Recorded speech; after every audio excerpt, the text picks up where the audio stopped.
agradecer a todos los alumnos del curso que están aquí con nosotros y que van a participar, a los invitados y sobre todo agradecer a José Luis Martínez Almeida haber querido estar en este acto de inauguración.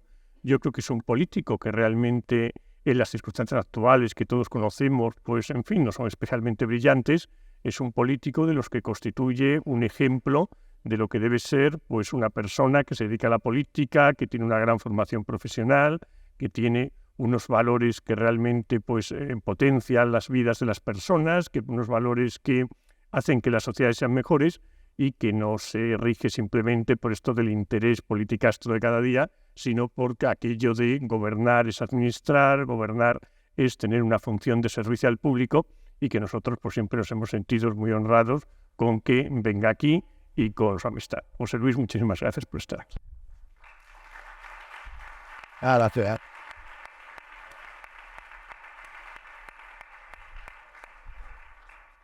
Bueno. Ya nos podemos ir después de lo que ha dicho. Ya ha hablado el presidente, ya podemos marcharnos.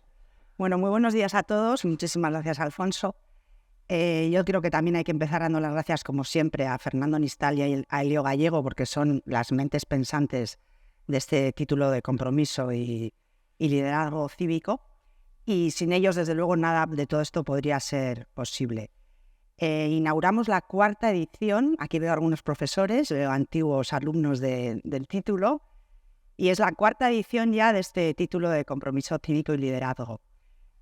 Pasa el tiempo volando. Y no sé si el alcalde se acuerda, pero hicimos la presentación de este título en el año 2020, el 30 de junio, y lo tuvimos que hacer por Zoom. Sí. Y en el Zoom participó, como no, nuestro presidente Alfonso Bullón, participó Paco Maruenda, el director de La Razón, y tuvimos la suerte de que ya en aquel estreno que hicimos del título estuviera el alcalde de Madrid. Doy la enhorabuena a los alumnos que se han matriculado para este curso. Yo creo que de aquí a que terminemos, que será el mes de junio, pues sus vidas van a cambiar. Pueden atestiguarlo antiguas alumnas que veo ahí. Es un curso que para nosotros tiene una enorme importancia. Desde CEU-Cefas seguimos creyendo que es importantísimo que eduquemos a los líderes del futuro en valores, en principios, que les enseñemos valores como el esfuerzo, el trabajo, la dedicación, el sacrificio, la generosidad, la empatía. Valores que desde luego no están nada en boga en esta especie de sociedad nihilista, relativista, absolutamente epidérmica y relativista en la que estamos viviendo. Y por eso creemos cada vez más en la importancia de este título y nos sentimos enormemente orgullosos de haberlo vuelto a llenar, y sabemos que va a ser un curso muy fructífero y en el que vais a aprender muchísimo. Bueno, José Luis Martínez Almeida no nació alcalde de Madrid. Él es de las personas que da ejemplo de lo que es el trabajo, el esfuerzo y la dedicación, porque a pesar de que, él se afilió al Partido Popular a los 18 años, estudió abogado del Estado y ejerció como abogado del Estado en Gerona, en Toledo y en Madrid. Sí. Luego es verdad que pasa ya a lo que es la vida pública, de director general de Patrimonio, y a partir de ahí tiene una carrera en la que yo creo que con pico y pala, como dijo Esperanza Aguirre, que es la persona que te fue guiando en el año político. Pues llegó a ser candidato a la alcaldía de Madrid en el año 2019, tuvo 4 años de gobierno en coalición con Ciudadanos, ya extinto, y con el apoyo de Vox, y algo tuvo que hacer bien, porque los resultados electorales de las últimas elecciones del mes de mayo han sido extraordinarios. No sé si todavía has digerido el incremento de 14 concejales, la mayoría absoluta. Sí. Doblar el número de concejales que teníamos. Concejales es impresionante. Pero algo tuviste que hacer muy bien porque los ciudadanos desde luego han confiado en ti mayoritariamente, lo cual tiene que ser una satisfacción inmensa. Es una satisfacción inmensa, pero también es una responsabilidad extraordinaria. Hay que verlo desde los dos puntos de vista, claro, porque después de una legislatura tan complicada, porque ha pasado absolutamente todo en esta legislatura, tan difícil, con un gobierno de coalición con Ciudadanos, que además teníamos que negociar con otros grupos municipales, especialmente con Vox, pero había que negociar todo. Y que sin embargo después de esta legislatura haya dado la mayoría absoluta, pues es un infinito agradecimiento, pero también una responsabilidad extraordinaria. Entonces la pregunta es, con esa responsabilidad, con esas complicaciones, alguien que tiene la vida solucionada porque eres abogado del Estado, tampoco eres picapedrero, ¿cómo te metes en política? Bueno, primero agradecer la invitación, María. Cuando me llamaste, la verdad es que me hizo mucha ilusión saber que después de junio de 2020, después de haberlo hecho por Teams, este programa continuaba, porque es un programa muy necesario en la sociedad, tal y como tú lo has descrito, que estamos sustancialmente de acuerdo en los términos en los que has descrito la sociedad. y por tanto me alegro de que alcancemos la 4ª edición y de que todavía queráis seguir contando conmigo para poder participar de vez en cuando, y agradecérselo al Cefas también, que este programa de compromiso y liderazgo cívico, yo lo decía, ¿no? A mí la política siempre me gustó, la verdad. A mí la política siempre al final la llevaba un poquito en las venas. A mí además viene un poco de mi madre, no tanto de mi padre, sino de mi madre, al que le gustaba la política, y tengo que decir además que yo creo que me gusta mucho más de lo que a mí mismo me quiero reconocer. Las cosas como son. Ya ha llegado un punto en el que me gusta mucho más de lo que a mí mismo me quiero reconocer. Y por tanto también es cierto que hizo una oposición que propicia una transición relativamente sencilla entre lo que es el mundo de la función pública y lo que es el mundo de la política. Al final, los abogados del Estado estamos muy pegados a la política, somos los asesores en derecho del gobierno, o cuando estamos en tribunales defendemos los intereses del Estado, y por tanto en ese sentido siempre ha habido abogados del Estado que han estado en política, tú bien lo sabes. Pues, conoces Más de un ejemplo. Tenemos más de un ejemplo, conoces a muchos de ellos, y entonces se cruzó una persona que al final ha resultado providencial, que es Esperanza Aguirre, a lo largo de mi trayectoria política, que no solo hizo que me metiera en política en el año 2007, sino que fue la que me hizo retornar a la política, porque yo dejé la política en un momento dado. En el año 2012 decidí dejar la Comunidad de Madrid, volver al ejercicio de la abogacía, estaba en SEPI, en la Autoridad Independiente de Responsabilidad Fiscal, y en 2015, sin embargo, me llamó y me pidió que la acompañara en la lista del Ayuntamiento de Madrid. Pero tengo que decir una cosa, ya que estamos en este curso. Me llamó porque yo tenía la firme convicción de que íbamos a estar en el gobierno. Si sé que en el año 2015 nos quedamos en la oposición, no estoy tan seguro de que hubiera dado el paso y hubiera abandonado el lugar en el que estaba. Bueno, como estamos en un curso de liderazgo, una pregunta obligada es las virtudes que tiene que tener un buen líder, que no tiene que tener, cuáles son las debilidades. Y sí me gustaría saber si hay alguien que para ti sea un referente, que sea una persona que marca un poco tu quehacer, en la que te miras para intentar seguir su ejemplo. Un líder que tiene que tener, a mi opinión, en primer lugar, yo creo que un líder lo que tiene que tener es la capacidad de inspirar. Es decir, si tú no tienes la capacidad de inspirar y de hacer que la gente te siga en torno a un proyecto o en torno a una serie de actuaciones que tú quieres hacer, pues es muy complicado, ¿no? Que pueda haber un líder ahí, pero luego tiene que tener una serie de cualidades personales que son imprescindibles, ¿no? Yo creo que en primer lugar un líder tiene que tener la capacidad de ponerse en el papel de los demás y en la piel de los demás, ¿no? Y la cercanía de saber que al margen de la responsabilidad que se pueda tener liderando una determinada institución, tú tienes que saber qué son los problemas que le afectan a las personas, ¿no? Y cómo es la forma de resolverlo. Tienes que tener claro cuál es el camino que quieres seguir, ¿no? Y por tanto tienes que tener claro por dónde no te puedes apartar de ese camino. Muchas veces hay distracciones o te surgen distracciones, y en el ejercicio de la política, esto cuando te tienes que presentar a las elecciones cada 4 años, es muy fácil que te pueda pasar, que quieras tomar determinados atajos. Yo creo que no puedes tomar esos atajos porque en ese caso no es un verdadero liderazgo el que tú puedes encarnar. En tercer lugar, yo creo que la coherencia es fundamental. Si no te ven coherente, es muy difícil que puedas inspirar. El trabajo en equipo yo creo que es esencial, ¿no? Que al final la toma de decisiones es la que es, y yo creo que tienes que estar preparado para tomar las decisiones que en cada momento puedan ser, por duras y difíciles que puedan ser, o por complicadas que puedan ser para lo que tú también en un momento dado has defendido, pero yo creo que tienes que tener la capacidad de poder explicarlo, ¿no? A partir de ahí yo creo que se van conformando las notas, pero yo creo que eso, la capacidad de inspirar, de que se puedan aglutinar en torno a una determinada idea, en torno a un determinado proyecto. En segundo lugar, esa capacidad de ser coherente, de ser creíble, de poder trabajar en equipo, que es fundamental, y sobre todo saber que tienes que ponerte en la piel de los demás, ¿no? Porque muchas veces cuando uno tiene responsabilidades institucionales importantes, puedes tender al aislamiento. Al final, había un ministro que decía que nunca había contado chistes tan graciosos como cuando era ministro, pero que luego cuando dejó de ser ministro, los mismos chistes ya nadie se reía.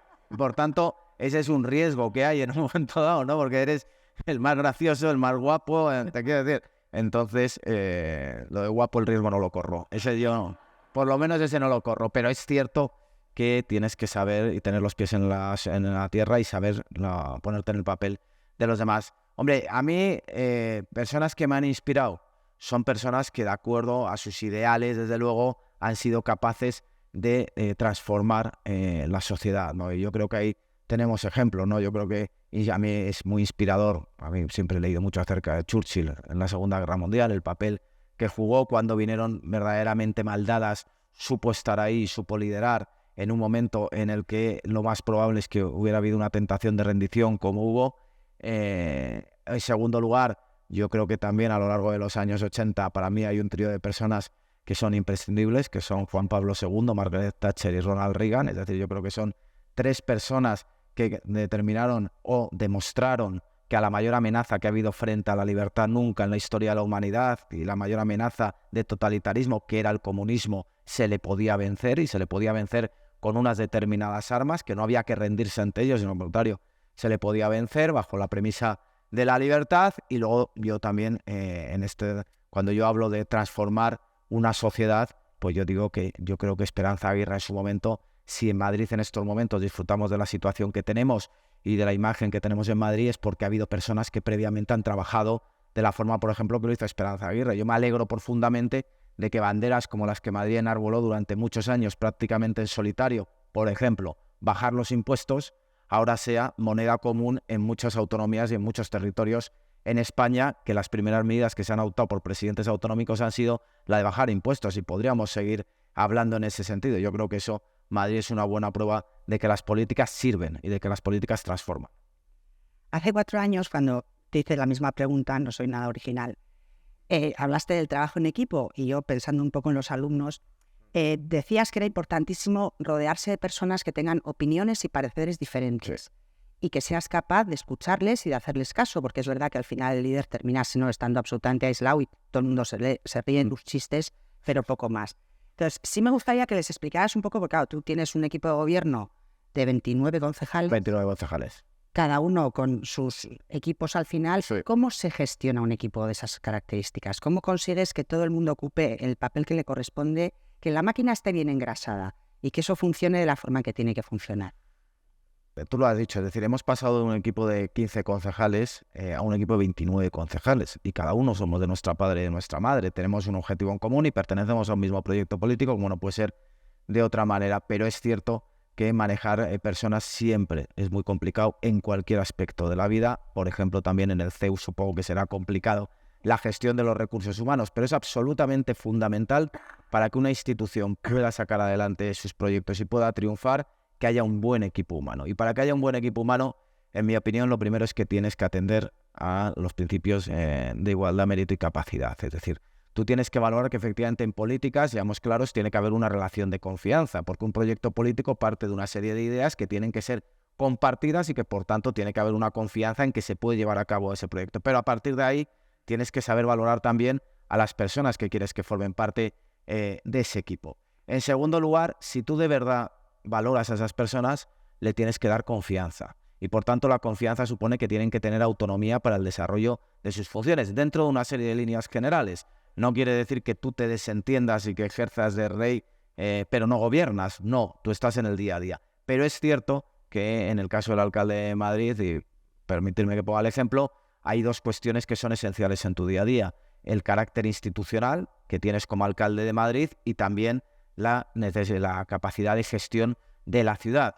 Pero no puedes desequilibrar ambos papeles y por tanto no puedes llegar a todo. Igual que yo digo que la agenda del alcalde, por cada sitio al que voy hay 10 al que no voy, es cierto que en el ámbito de la gestión es imposible que yo pueda llegar a todas las situaciones que se puedan dar en la gestión. Por tanto, tienes que confiar necesariamente en esas personas y les tienes que dar la autonomía necesaria. Esto es como cuando se conforman los equipos y alguna vez me han preguntado, ¿te parece bien esta persona? ¿Te parece bien esta persona? Y yo le digo, no, si a quien le tiene que parecer bien es a ti, porque eres tú el responsable último de lo que va a hacer esa persona. Es decir, al final tú eres quien vas a trabajar con él y por tanto quien tiene que tener la capacidad. Si esa persona no acaba resultando, oye, ya veremos qué es lo que tenemos que hacer, pero yo no te puedo hurtar a ti el derecho a decidir el equipo que tú tienes que escoger, siempre dentro de unos parámetros, y por tanto tú tienes que dar esa autonomía. Y luego ellos tienen que saber que tú estás ahí cuando hay problemas.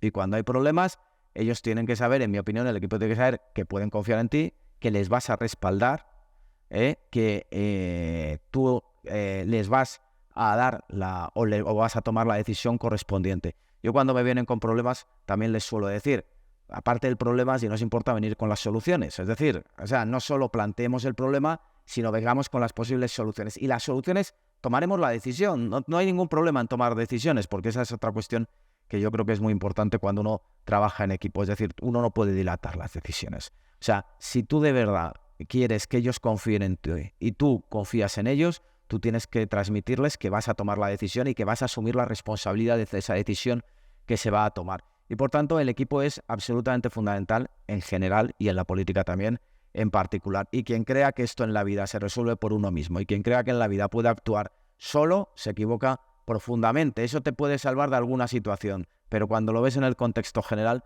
es imprescindible tener un equipo de personas en el que confíes, que tengan autonomía, que sepan que les vas a respaldar, que sepan que vas a tomar decisiones, pero que también vas a exigir, porque esta es la última nota. Es decir, hay una contrapartida de exigencia y por tanto ellos tienen que saber que la respuesta a la confianza, a la autonomía y al respaldo es la exigencia de que también hay que trabajar mucho y bien. Bueno, chicos, pues ya vais tomando nota de todo lo que nos está contando el señor alcalde.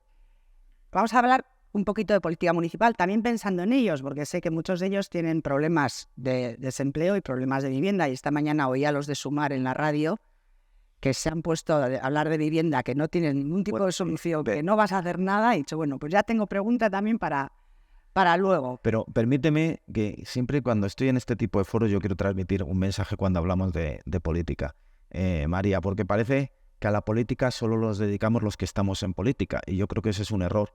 Y ese es un error que en España además estamos pagando caro. Es decir, yo creo que ha habido un alejamiento de la sociedad respecto de la política, pero que es peor, que uno de los problemas más graves que tenemos en España es la falta de una sociedad civil fuerte, que verdaderamente le haga saber a las instituciones que está ahí y que es un contrapeso a las instituciones y a la tentación que a todas las instituciones, a todas nos llega de extender nuestros tentáculos de poder. Y por tanto, lo que yo quiero transmitir, y a todos los que estáis aquí, a los estudiantes que estáis aquí, además en un curso que se llama Liderazgo y Compromiso Cívico, es que la política se ejerce desde cualquier lugar que ocupéis en la sociedad. Es decir, no es necesario estar en política para hacer política.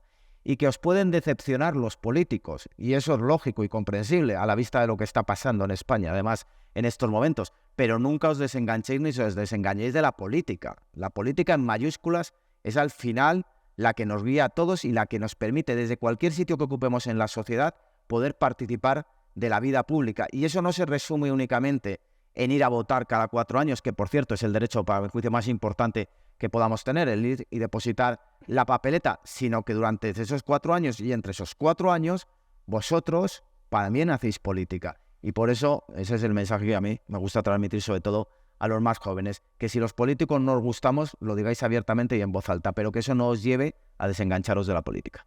No, sí, yo creo que aquí somos todos unos convencidos del protagonismo de la sociedad civil. Claro. El problema es que la sociedad civil está un poco adormecida a veces por culpa de los políticos.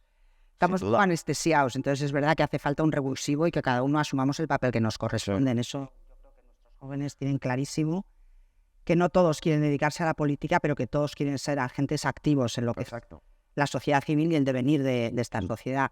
Y ahora cuéntanos cómo les vas a solucionar el problema de la vivienda y del empleo.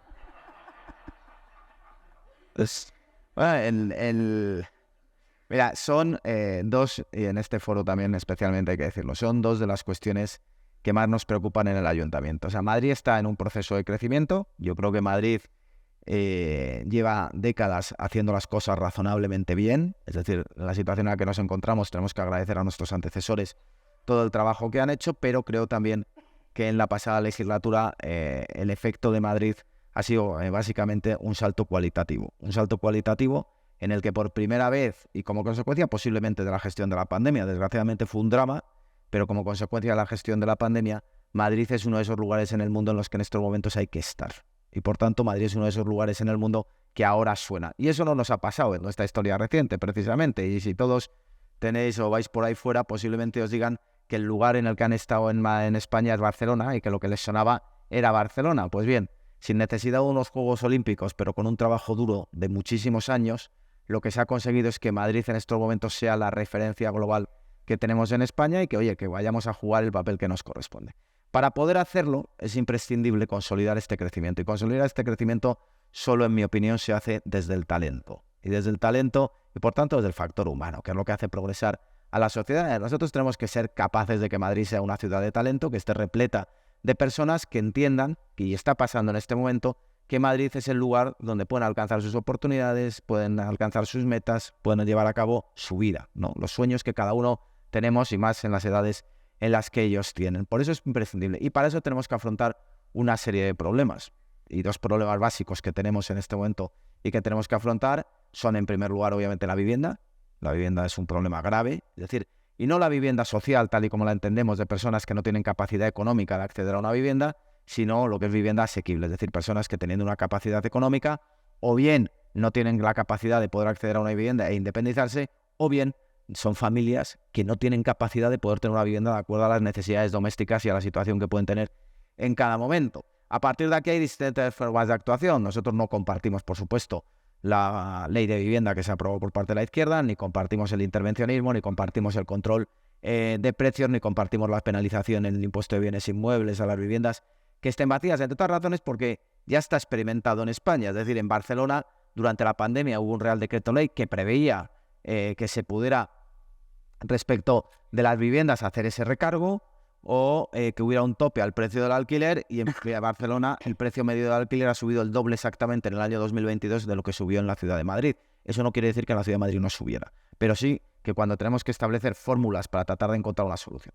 Entonces nosotros entendemos que lo que hay que actuar es sobre el ámbito de la oferta, y por tanto que en Madrid durante los últimos años lo que se produjo es una paralización de la oferta, pero sin embargo un aumento de la demanda a medida que iba habiendo una cierta recuperación de la crisis económica del año 2008. Por eso nosotros lo que pusimos en marcha son dos tipos de medidas. En primer lugar, generar las condiciones para que los desarrollos inmobiliarios que estaban parados en Madrid pudieran salir adelante, y ahora mismo tenemos los desarrollos del sureste que están desbloqueados. Me lo dijo el otro día la presidenta de Asprima, gracias al trabajo de los últimos 4 años en la ciudad de Madrid. Madrid va a ser la primera ciudad de Europa en construcción de vivienda asequible a lo largo de los próximos años, porque tenemos esa bolsa que puede alcanzar hasta las 120.000 viviendas, aparte de otras operaciones que tenemos en marcha en la ciudad de Madrid, y al mismo tiempo también actuamos en el ámbito de la oferta por parte del ayuntamiento desde colaboración público-privada, por ejemplo, poniendo a disposición de promotores privados en régimen de derecho de superficie parcelas que son de titularidad del ayuntamiento, que eran dotacionales, que no tenían ningún sentido porque no había dotaciones con las que pudiéramos tener en esas parcelas, pero que sin embargo nos permiten estar construyendo 2.500 viviendas que van a estar en régimen de alquiler a precio limitado, dirigido especialmente a esas rentas que, teniendo renta, no tienen capacidad de acceder a las viviendas. Y en segundo lugar también mediante procesos que yo creo que son generales a la ciudad de Madrid, pero que se aplicamos especialmente al urbanismo y a la vivienda en la última legislatura, de simplificación, de modificación de normas urbanísticas, de flexibilización de los requisitos, de generalización de declaraciones responsables de sustitución de las licencias y, por tanto, de la capacidad de aligerar los costes que los promotores en cada momento pueden tener para empezar a construir viviendas. En esa línea nosotros comprometimos bajar el impuesto de construcciones, instalaciones y obras, el impuesto a las licencias en definitiva, del 4 al 3%, y solo ese punto de rebaja ya nos dijeron desde los promotores inmobiliarios que iba a permitir, por tanto, abaratar sus costes y permitir que pudieran empezar las viviendas antes. Por tanto, actuar en el mercado de la oferta. Y el segundo problema que tenemos en la ciudad de Madrid para seguir siendo una ciudad de talento es que nosotros en esta ciudad tenemos universidades extraordinarias o escuelas de negocios muy buenas también, y todos los que vienen a la ciudad de Madrid en general, en las encuestas de satisfacción que hacéis, en un altísimo porcentaje se quedarían a vivir en la ciudad de Madrid. ¿Por qué? Porque tenemos unos estándares de calidad de vida que solo hay que ir por ahí fuera para saber que donde mejor se vive es en esta ciudad, en términos de servicio público, de transporte, de seguridad, por supuesto, de alternativas de ocio y de cultura. Tenemos al mejor equipo del mundo, como se vio ayer en la Champions. Quiero decir, en términos deportivos también estamos muy bien dotados. ¿Y eso qué quiere decir? Que en esas encuestas lo que nos dicen es que, quedándose a vivir en Madrid, lo que nos falta es empleo cualificado. Es decir, empleo que de verdad esté acorde a las expectativas económicas y a los niveles salariales que uno espera cuando supera universidades tan prestigiosas como el CEU. Y ahí lo que estamos trabajando, y creo que tenemos un muy buen proyecto de futuro, es precisamente en Madrid Nuevo Norte, en ese distrito financiero, donde nosotros esperamos alcanzar la capacidad de poder competir con otros grandes centros financieros y tecnológicos que hay en Europa, y que nos permita la atracción de empresas. Porque una de las ventajas que está teniendo Madrid, y ya acabo la respuesta, en estos últimos años con las condiciones de teletrabajo, es que en esas condiciones hay muchas multinacionales que dan la oportunidad a sus trabajadores de poder trabajar prácticamente desde cualquier lugar de Europa. Y el otro día, hablando con la responsable de una gran multinacional americana aquí en Madrid, nos dijo, por ejemplo, que habían tenido que alquilar otro edificio en Madrid para acoger a toda la gente que estaba viniendo de otros lugares. Lo de ser opositor se le ha quedado clarísimamente, porque habla a una velocidad para decir muchas cosas y muy interesantes. Bueno, Pero verdaderamente se nota que le daban tiempo para poder tratar los temas. Has hablado de la universidad prestigiosa, que es la Universidad San Pablo CEU, que es una de las obras de la Asociación Católica. Tengo un pecado original que siempre me echa en cara Alfonso Bullón de Mendoza, y es que no estudié aquí. Y aún así, con la generosidad que le caracteriza, me sigue acogiendo. Ya hubiera sido, vamos, a pesar de haber estado en la competencia. Si hubieras estudiar aquí, hubiera sido perfecto. Ya, es lo que te falta. Bueno, pues como digo, esto es una de las obras de la Asociación Católica de Propagandistas, y nosotros damos a gala nuestra fe católica y hacemos propaganda de ella. Y una de las cosas que me gusta de ti es que tú eres un político que no oculta su fe, porque ahora es verdad que la izquierda nos ha llevado a todos a vivir la fe de puertas para adentro, la fe públicamente no se puede expresar y tú no tienes nunca ningún tipo de complejo, decir que eres católico, que eres practicante, y para los que no somos es una referencia, decir, mira, pues qué bien. Entonces, mi pregunta es, ¿por qué a los políticos les cuesta tanto hablar de la fe, ponerla encima de la mesa y hacer gala de ese don que tienen, que es la fe? Sin duda. Porque además es que en mi caso, con mis virtudes y mis defectos, no se me puede entender sin la fe. Es decir, yo soy como soy, y gracias a Dios he tenido una grandísima educación, he tenido una educación cristiana, tuve unos padres extraordinarios que me la proporcionaron, y por tanto tengo la suerte para mí de poder vivir la fe. Ya digo que con mis virtudes y con mis defectos, con mis pecados y con mis todos y con mis aciertos, pero desde luego a mí en mi equipaje personal y mi trayectoria vital no se puede entender precisamente sin la fe, y por tanto no tengo ningún problema en decirlo allí donde vaya, porque yo creo que vivimos en un estado, por cierto, aconfesional que no laico, que yo creo que fue un acierto en la Constitución, la definición de aconfesional que no laico, más aún viendo cómo está derivando la situación. Y es cierto que hay un arrinconamiento de la fe en el debate público, en el cual ya no es únicamente aquello que se decía de los curas a las sacristías, sino que aquí cualquiera que en el ámbito público quiera hacer expresión de su fe, pues es fuertemente criticado. Y por tanto, yo creo que lo que tenemos es que vivir con naturalidad. Y esto lo hilo con otra cuestión, ¿no?, de la que tú planteabas. Es decir, porque a veces los políticos cuesta tanto decir que practican la fe, oye, que son católicos, pues esto hila con otro problema. Es decir, cuanto más te valoran, en mi opinión, es cuanto más auténtico te ven. Cuanto menos auténtico te ven, más distancia hay. Y cuando generan más distancia, al final acaba perjudicando a la confianza que tienen no solo los políticos, sino las instituciones, que es lo verdaderamente grave, porque toda degradación de una democracia empieza por la degradación de las instituciones. Por eso los populismos directamente van a degradar las instituciones, porque saben que es la forma de debilitar. Pero, con lo que decía anteriormente, yo creo que los políticos tenemos que ser conscientes de que tenemos un problema.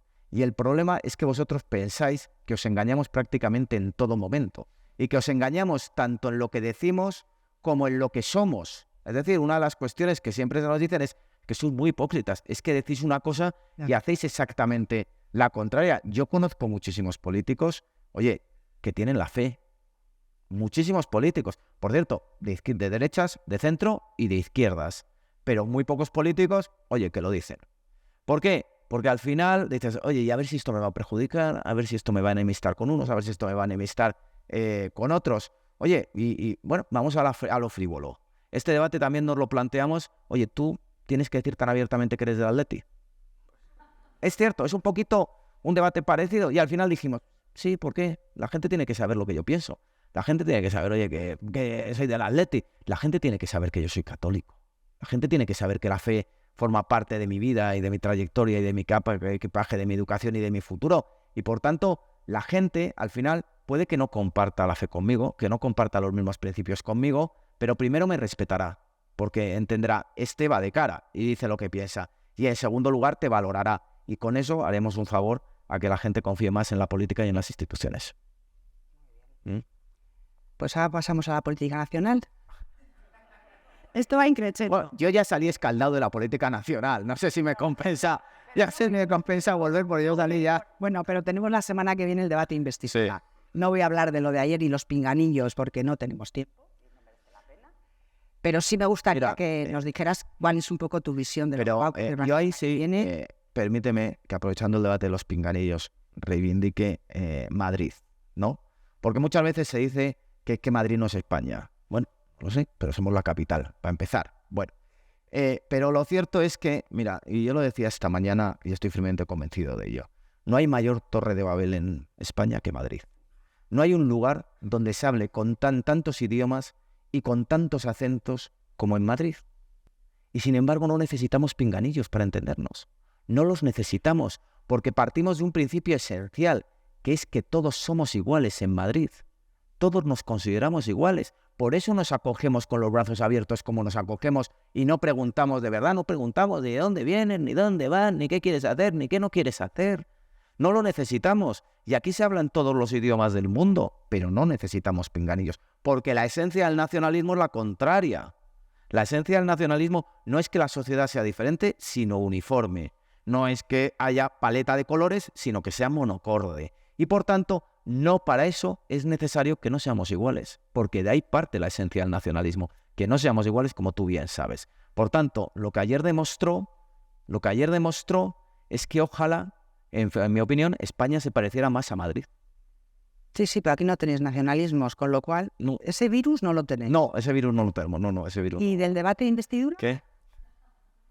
¿Del de la semana que viene? Sí. Bueno, yo creo que tenemos una oportunidad extraordinaria y que Alberto Núñez Feijóo de verdad tiene una oportunidad extraordinaria, porque en el momento más crítico que vive la España constitucional, en un momento en el que se está negociando un punto de rotura de nuestro modelo constitucional, es decir, esto ha sido, y tú bien lo sabes también, el salchichón caído en rodajas. Pero es que hay una rodaja a partir de la cual ya no hay vuelta. No sé cómo lo arreglaremos, porque yo soy optimista y creo que lo arreglaremos finalmente. Yo soy de los que piensa que España tiene mucho más futuro del que aquellos que nos quieren destruir. Pero es cierto que la amnistía ya es la cuerdecita del salchichón. Es decir, es una ruptura. ¿Por qué? Porque desde el punto de vista jurídico es inadmisible. Eso no tenemos ninguna duda. Pero desde el punto de vista político es el reconocimiento por parte del gobierno de España de que España no es un Estado social y democrático de derecho como se establece en el artículo 1 de la Constitución. De que no somos una democracia porque perseguimos políticamente y de que además no somos un Estado de derecho porque aquí cabe cualquier cosa con tal de que uno sea presidente del gobierno. Por tanto, en el momento más delicado, en el punto de ruptura, porque yo creo que todos más o menos tenemos interiorizado que Sánchez, si no es presidente del gobierno, no será por su voluntad, sino porque las pretensiones ya de Puigdemont serían absolutamente inasumibles incluso para él. Pero no habría otra razón, aunque él nos vendiera que no las asume porque es un hombre de Estado, porque esa sería la segunda parte. Pero en este momento yo creo que Alberto Núñez Feijóo tiene una oportunidad extraordinaria para mandar un mensaje de esperanza a España y a los españoles en el próximo debate de investidura. Ya sabemos que no va a salir, es obvio, que son 172 votos los que hay y que no hay más votos que esos y por tanto que no va a haber mayoría absoluta ni mayoría simple, salvo sorpresón monumental, que se va a dar, pero no se tiene por qué dar, desde luego, y por tanto que lo que tiene la oportunidad es de decirle a los españoles que no nos resignemos y que por tanto que ese modelo constitucional en el que hemos avanzado y en el que se ha trabajado desde 1978, que básicamente es un modelo en el que se demuestra que siendo diferentes podemos convivir, y eso es extraordinariamente importante, que siendo diferentes podemos convivir, pues aún así tenemos motivos de esperanza. Y además lo hace desde la atalaya, y conviene no olvidarlo, porque esto, a pesar de que la izquierda quiera borrarlo, el 23 de julio el Partido Popular ganó las elecciones y por tanto somos el partido más votado a nivel nacional, somos el partido más votado a nivel local y somos el partido más votado a nivel autonómico. Y como pertenezco a este proyecto político, lo que también quiero decir, y se lo dije el otro día a mis compañeros en el Partido Popular de Madrid, es que tampoco nos tiene que asustar la responsabilidad que tenemos en estos momentos. Es decir, que somos el Partido Popular, somos el partido más votado, somos, en mi opinión, los únicos capaces de tener y aglutinar a una amplísima mayoría transversal de españoles en torno a unas bases comunes de convivencia y, por tanto, que lo que tenemos que hacer es estar más animados que nunca, porque si nos caemos nosotros va a ser muy complicado ya la situación en la que se va a encontrar España. Bueno, yo termino y ya les voy a dar paso a los alumnos, pero si no pregunto esto. Eres un personaje público. Sí. Entonces yo quiero saber cómo se lleva el ser un personaje público y que te sigan en el Camino de Santiago, en los partidos de fútbol del Atleti, cuando estás con tu novia por ahí. ¿Cómo se compagina el tener una cierta intimidad con ser el alcalde de Madrid? ¿Cómo lo llevas? Bueno, aprovechando la pregunta, Además, estás muy de moda. Aprovechando la pregunta, yo quiero hacer un saludo especial a mi suegra que está aquí delante. ¿Dónde a tu vida? Porque si no, claro, a ver, todavía me cae bronca cuando llegue luego a casa. Por si acaso, entonces un saludo muy especial, de verdad, por estar aquí, me honras con tu presencia, te estoy muy agradecido y espero no defraudar las expectativas, pero siempre digo que ser político es un privilegio, porque para mí es un privilegio. Yo siempre me levanto de verdad, al margen de lo que haya pasado, me levanto con una sonrisa diciendo, oye, eres alcalde de Madrid, todo lo que puedes hacer hoy. Y ha habido momentos malos en que la sonrisa costaba, pero en el momento en que pierdas esa sonrisa y pierdas esa ilusión, lo mejor que puedes hacer a lo mejor es irte. Porque si no tienes la ilusión cada día de poder hacer cosas y las decisiones que tienes que tomar y de poder trabajar por esta ciudad, pues es muy complicado. Pero bueno, entonces, la contrapartida a mí siempre me lo han dicho. ¿Cuál es la mayor carga que tienes? Sin duda, la privacidad. Es decir, tú al final no valoras lo que es ser anónimo hasta que lo pierdes. Y yo durante 44 años de mi vida tuve un feliz anonimato. Una vida muy feliz, yo lo puedo dar gracias a Dios por la vida que yo he tenido, pero en la cual el anonimato era algo que yo no valoraba al final, porque nunca lo habías perdido, pues nunca sabías qué era ser conocido o ser público. En definitiva, nunca sabías que podías ir por el Camino de Santiago y que un coche te viera desde la carretera, parara en medio de la carretera, literalmente, como va a pasar este verano, y se bajaran a hacerte una foto. O anécdotas que hay de todos tipos en esto, o que llegues a una playa y a media hora estés en el Twitter de un medio de comunicación y el alcalde empieza sus vacaciones. Claro, la gente dice, bueno, pero si has salido solo en Twitter. No, el problema no es solo salir en Twitter. El problema es que tenía en el móvil 30 llamadas de gente que estaba en las inmediaciones de esa playa diciéndome que si quedábamos a no sé qué. Entonces, eso es lo complicado. Ahora, también digo una cosa. No soy Pedro Sánchez en muchas cosas. Pero si hay una también, me alegro de no serlo, oye, es que yo tengo que reconocer que la gente es muy cariñosa conmigo por la calle. Y eso también se agradece especialmente. Es decir, oye, cuando tú llevas el cargo de alcalde de Madrid, sabes que no siempre vas a contentar a todo el mundo, pero no es menos cierto, oye, que yo puedo ir por la calle tranquilamente y sin escolta, porque puedo ir por la calle tranquilamente y sin escolta, y lo más que me puede pasar es que se me acerque alguien y me empieza a decir que si no he hecho esto, no he hecho... De forma muy educada y muy respetuosa, no he tenido absolutamente ningún problema y por tanto, sí, es cierto que he perdido la privacidad, pero también es cierto que el cariño ayuda y mucho también en la tarea de alcalde. Muy bien. Pues ya les damos paso a los alumnos porque si no, no les va a dar tiempo. No sé si tenéis micrófono. Haz ahí el micrófono. Se han quedado agotados. No creo.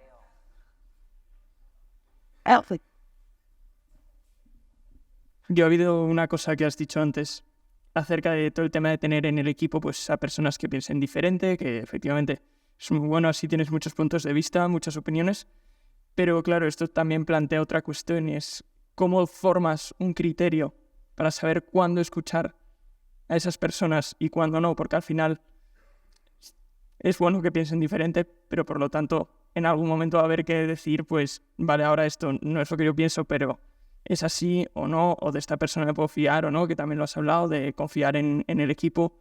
Pues ¿cómo se desarrolla un criterio para eso?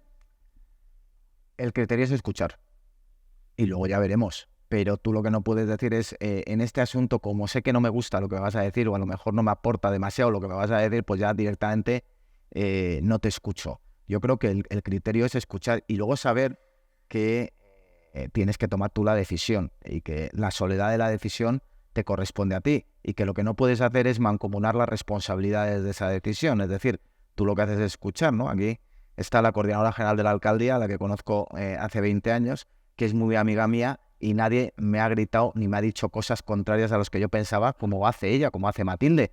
Y sin embargo, yo, a pesar de que hay algunos días que no la escucharía, la acabo escuchando porque creo que lo esencial de verdad es saber que las personas que están a tu lado y que te rodean, primero, quieren lo mejor para ti y quieren lo mejor para Madrid. Es decir, ellos no te están dando una opinión para te voy a fastidiar o te voy a decir algo para que las cosas no te salgan bien. No, toda esa gente que está a tu alrededor, oye, quiere lo mejor. Y si es gente válida, tiene un criterio que merece la pena escucharlo. Y por tanto, yo en eso no es que unas veces quiera escuchar, otras veces no quiera escuchar. A lo mejor se me pasa por la cabeza de decir, oye, yo ya tengo una idea formada, o yo ya más o menos sé lo que me va a decir y prefiero no arriesgarme a que me caiga una bronca de Matilde otra vez pero el criterio básico para mí es escucha siempre y luego, eso sí, toma tú la decisión. Bueno, primero buenos días, gracias por venir aquí. Yo vengo de Cataluña y Barcelona, en la que muchas veces, por uno u otro motivo, somos minoría. Y la siguiente pregunta que te hago es, ¿cuándo y cómo puedes defender tus principios cuando, por la situación en la que vives, eres minoría? O sea, ¿qué consejos darías? Que los principios no son variables en función de si eres minoría o eres mayoría. Es decir, si tú crees firmemente en una serie de principios, en una serie de valores, tú los tienes que defender, y además aún más cuando precisamente estás en minoría, porque al final tú lo que pretendes, yo no digo que sea evangelizar a la sociedad, pero tú, si quieres liderar un curso como este de liderazgo, lo tienes que hacer mediante el ejemplo. Si tú no eres capaz de defender las ideas y los principios porque estás en minoría o porque a lo mejor te pueden decir algo, pues entonces es complicado que puedas salir adelante. Por tanto, yo creo que si se lidera desde el ejemplo requiere que tú seas capaz de transmitir a los demás aquello que piensas. Y además es que, insisto, creo que a la larga lo que consigues es el respeto. Al principio pueden ningunearte, pueden minusvalorarte, pueden tal, pero al final, oye, cuando uno insiste en sus ideas y las defiende y es coherente, al final yo creo que se acaba ganando el respeto e incluso que puedes acabar siendo mayoría. Bueno, muchas gracias también por venir. Yo quería hacer una pregunta criticando quizás un poco más a la sociedad civil y no tanto a los políticos. Es, sobre todo en estos últimos años, estas últimas décadas, hemos dejado un poco que se pisoteen estos valores cristianos con el derecho a la vida, tanto al no nacido como a las personas mayores, con el aborto y la eutanasia, el matrimonio, la familia. Creo que parte de la responsabilidad es de esta sociedad. O sea, y por parte de la responsabilidad es de aquellos que defendemos estos valores, por la omisión con la que hemos actuado. ¿Cuál crees que este puede haber sido un problema, si se está dando todavía, y el por qué? ¿Y cuál puede ser la manera de volver a despertar a esta sociedad para defender estos valores? Tienes un ejemplo extraordinario, que es la Asociación Católica de Propagandistas, que siguiendo el ejemplo del príncipe de la Iglesia y príncipe del derecho, nunca lo olvidéis, el cardenal y abogado del Estado Herrera Oria, vería muy claro que se actuaba, ¿no?, a través de dos ejes, a través de la educación y a través de los medios de comunicación. Y aquí se está actuando en esa línea a través del CEU, a través del debate, a través también del periódico que habéis abierto en Bruselas y, por tanto, a través de la presencia de la sociedad civil y de los cristianos dentro de la sociedad civil. Es cierto que el discurso ha sido ese durante muchos años, demasiados años. No eran los curas a la sacristía, eran los cristianos a la sacristía, y con suerte, que les parecía ya un lugar a lo mejor demasiado público. Pero lo que hay que hacer es dar un paso adelante y, por tanto, desde esa perspectiva, aportar y generar al conjunto de la sociedad una serie de opiniones. Si nosotros mismos no las defendemos, nadie las va a defender por nosotros y, por tanto, asumir el papel que nos corresponde en cada momento. Y para eso yo creo que es fundamental, insisto, una sociedad civil fuerte que desgraciadamente no tenemos en España.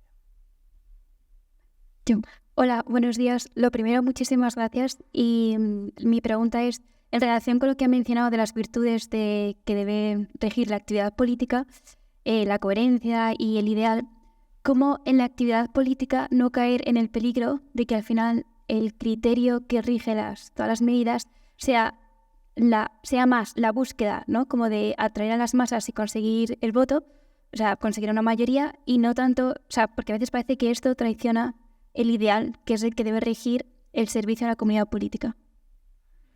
Bueno, es que es muy peligroso, es que todo apunta al peligro real que tenemos. Al final nosotros nos presentamos a las elecciones cada 4 años, que es un periodo relativamente corto. Si tú le quitas entre que se forma gobierno y luego el periodo preelectoral, y si encima te cogen unas elecciones por medio, el periodo de tiempo es muy corto. Tú tienes todos los días una presión social y una presión mediática muy fuerte, más en una ciudad como Madrid, y por tanto en la que todos los días hay numerosísimos actores que están presionando al ayuntamiento en uno u en otro sentido, y por tanto es muy fácil que en un momento dado te dejes tentar y te dejes llevar por soluciones fáciles. A partir de ahí tienes también una oposición que también juega su papel.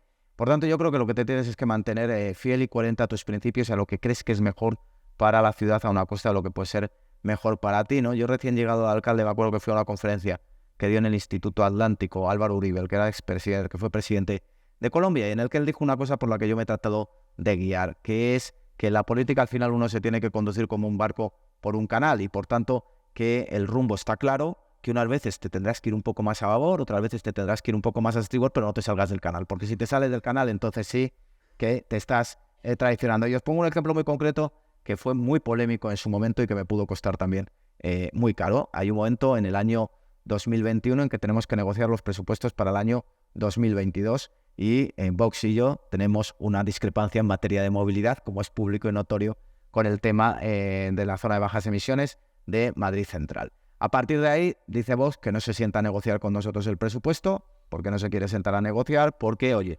hemos traicionado, según ellos, la palabra en ese tema y, por tanto, que con nosotros no tiene nada que sentarse a negociar. A partir de ahí, había 4 concejales extinguidos de Carmena, de lo que era la lista de Carmena.